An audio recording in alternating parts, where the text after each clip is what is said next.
They have come to Southern Africa to teach us democracy. A country that was opposed to our liberation, a country that supported colonial regimes, the apartheid regime in South Africa, the white racist minority regime in Zimbabwe, now Rhodesia, now Zimbabwe, the Portuguese colonial governments in Mozambique, in Angola, in Guinea-Bissau, and Cape Verde, today is coming to Africa to teach us about democracy. A country that has toppled so many governments in Africa, that has led so many coups in Africa and other parts of the world, a country that has killed so many of our leaders in Africa and other parts of the world, the killers of Patrice Lumumba, those who toppled Kwame Nkrumah, those who killed Nasser, those who killed Muammar Gaddafi, today are coming to teach us about democracy. A country that has been built on brutal force, on enslavement of other human beings, on the humiliation of Africans, the exploitation of Africans, the plunder of Africa, today is coming to teach us about democracy.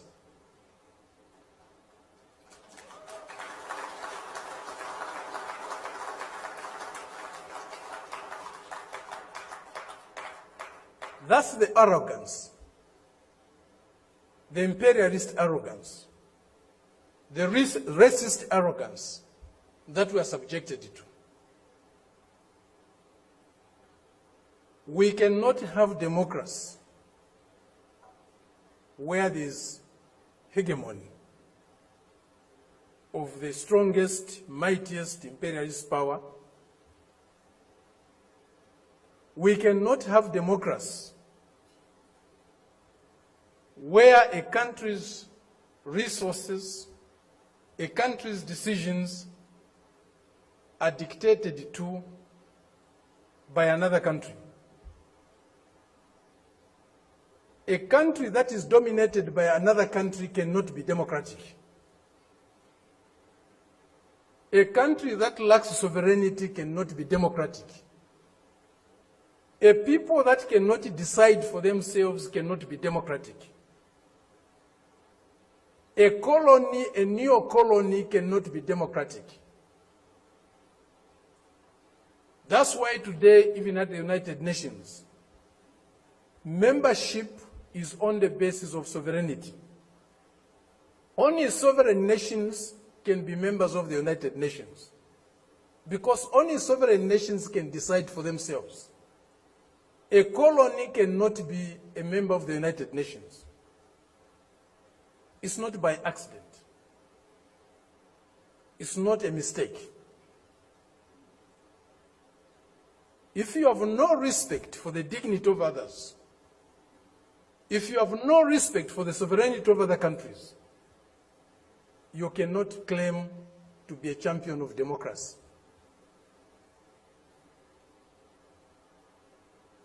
They used to say, all roads lead to Rome. Today, we can confidently say,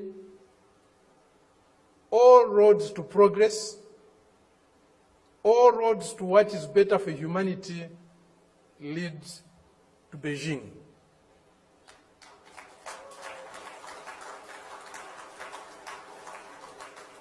This is a country, this is a people that have developed themselves, that has developed itself without colonizing any country in the world, without plundering any country in the world, without subjugating any people in the world. This is a country that is developing with maximum respect for others, for their history, for their cultures, and recognizes the diversity that is there in civilization. We were only taught one form of civilization, one form of modernization. That was the Western way. Westernness was a measure of how civilized, how modern you are.